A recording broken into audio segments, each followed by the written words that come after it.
وہ جلدی سے اٹھا تو وہ بوڑھا اسے کھڑکی سے جھانکتا دکھائی دیا۔ بیٹا دروازہ کھولو۔ دروازہ کھولا تو وہ بوڑھا ہاتھ میں ناشتے کی ٹرے لیے کھڑا تھا۔ بیٹا ناشتہ کر لو، اس نے ٹرے سامنے رکھ دی۔ ناشتہ کرنے کے بعد اسد سو گیا۔ رات کو اسد باہر کہیں جا رہا تھا جب اس بوڑھے آدمی نے پوچھا، کہاں جا رہے ہو بیٹا؟ اسد نے کہا، جی میں بازار جا رہا ہوں کچھ کام سے۔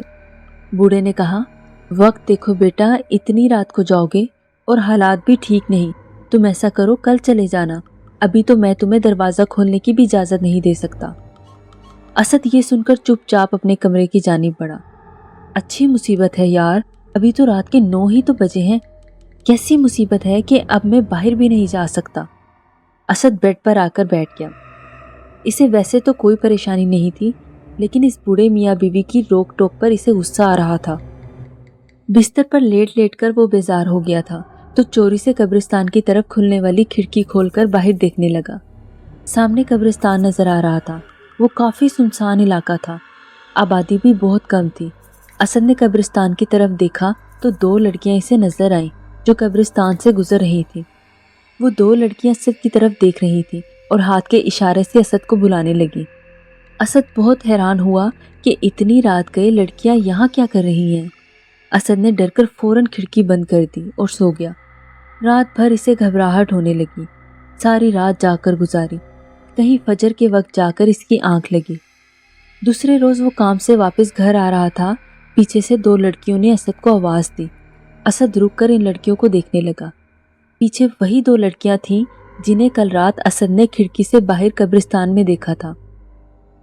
ان میں سے ایک لڑکی بولی، ہم نے تو آپ کو ہاتھ ہلایا تھا، لیکن آپ نے تو ایسے ڈر کے کھڑکی بند کر دی تھی جیسے ہم دونوں کوئی چڑیلے ہیں۔ اب اسد کی اکثر آتے جاتے ان لڑکیوں سے ملاقات ہو جاتی۔ جس وقت اسد کام پہ آتا تھا تو وہ لڑکیاں بھی اسی وقت اکیڈمی سے پڑھ کر آتی تھی۔ اسد کو شوخ و چنچل سی صبا اچھی لگنے لگی تھی۔ اب اسد اور صبا ایک دوسرے کے قریب بھی آ گئے تھے۔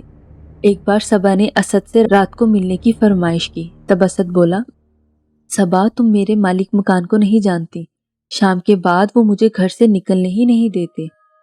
لیکن پھر بھی اسد ملنے کی حامی بھرتے ہوئے گھر چلا آیا۔ وہ دونوں بوڑھے میاں بیوی سونے کے لیے کمرے میں جا چکے تھے۔ اسد نے صحن میں لگے درخت کی جانب پلٹ کر دیکھا تو وہاں وہ بلی بھی موجود نہیں تھی۔ سکھ کا سانس لیتے ہوئے دروازہ کھولا اور وہ باہر چلا آیا۔ وہاں صبا اس کا انتظار کر رہی تھی۔ صبا اسے سامنے قبرستان میں لے آئی تھی۔ اتنی رات میں اسد قبرستان جاتے ہوئے ڈر رہا تھا۔ صبا اسے اپنے بارے میں بتانے لگی کہ میں اور وہ میری دوسری لڑکی ہم دونوں سہیلیاں ہیں اور دوسرے شہر سے تعلیم کی غرض سے یہاں آئی ہیں۔ باتوں باتوں میں وقت کا پتہ ہی نہیں چلا کہ اسد نے گھڑی میں ٹائم دیکھا تو رات کے 2 بج رہے تھے۔ اف، اتنی دیر ہو چکی ہے۔ اسد گھبرا کر کھڑا ہوا اور صبا کو خدا حافظ کہہ کر گھر چلا آیا۔ گھر میں داخل ہوتے اسد کی نظر درخت پر بیٹھی بلی پر پڑی۔ بلی اسد کو ہی گھور رہی تھی۔ وہ کرایہ دار بوڑھی بھی جاگ رہی تھی۔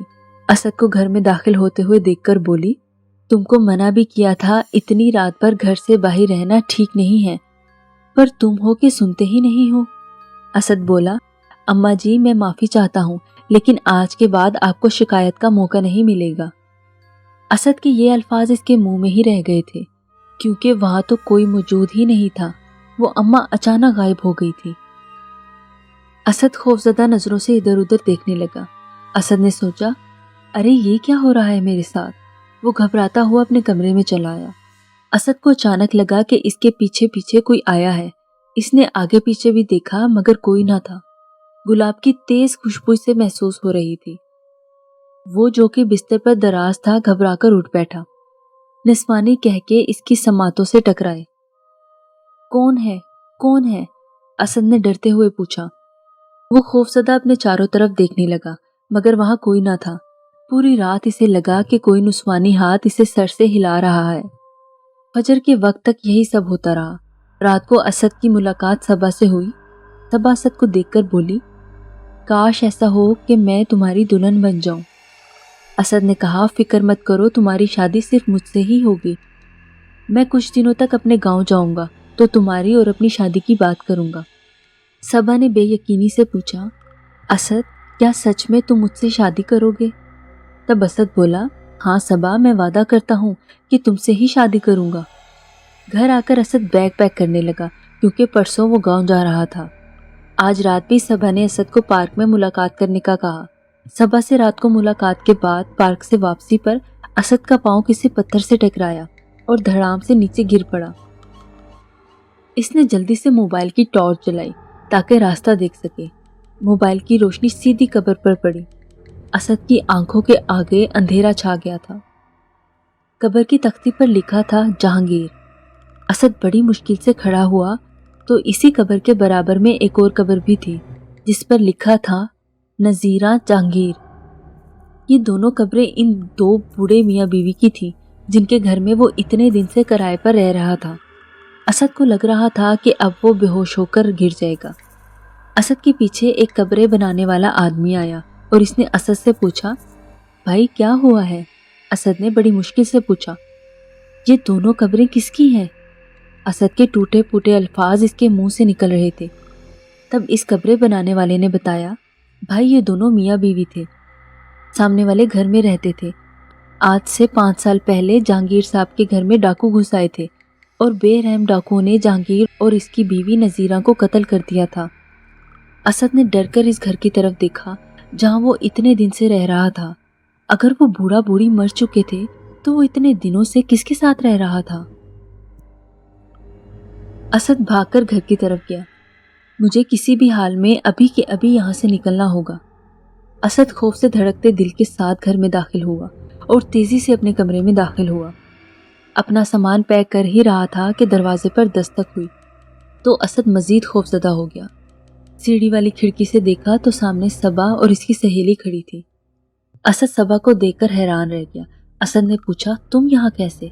صبا نے کہا، اسد میں بھی تمہارے ساتھ چلوں گی۔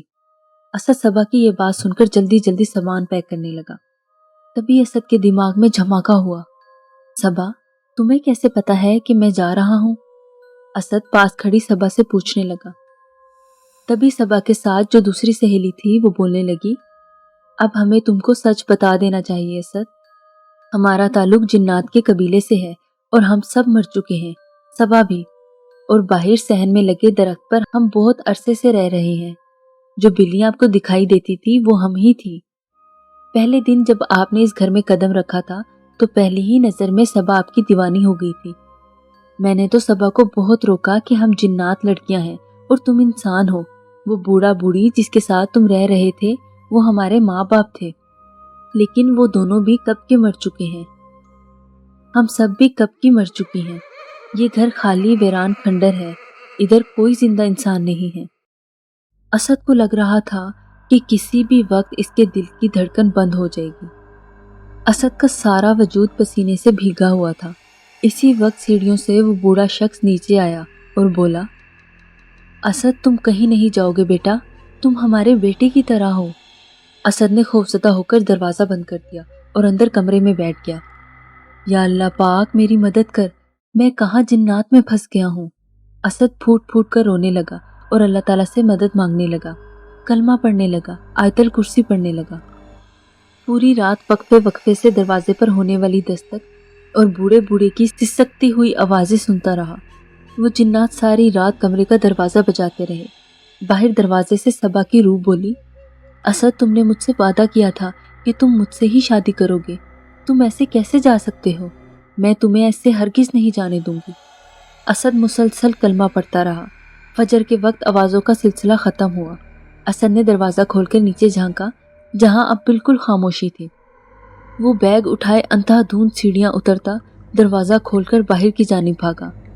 وہ بری طرح اور تیزی سے بے بس بھاگے جا رہا تھا۔ بھاگتے بھاگتے سڑک کی جانب آتے ہوئے آسمان کی طرف دیکھا اور شکر کے آنسو اس کے گال پر تھے۔